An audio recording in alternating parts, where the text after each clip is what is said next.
Нема намалување во однос на појавата на пожари и интервенции оваа година. За жал, бројката е иста како и претходната 2019-та, велат од територијалната противпожарна единица Тетово. Оваа година беше полна со предизвици, па единицата имаше задача и да помогне во областа на вршењето дезинфекција на градот.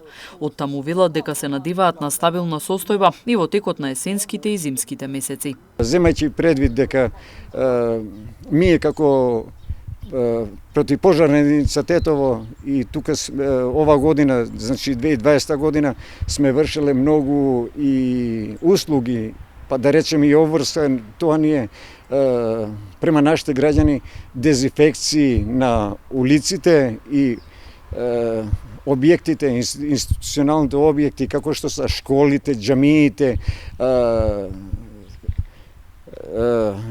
црквите. Значи сме ги прошле сите. Мислим дека бројката е што се однесува до нашите интервенции иста е слична како 2019 година.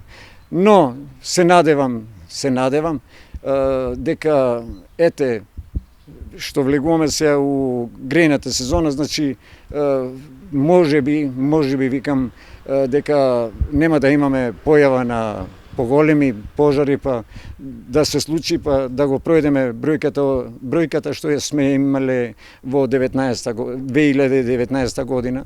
Од територијалната противпожарна единица Тетово апелираат граѓаните да бидат внимателни, особено сега, кога е започната грејната сезона.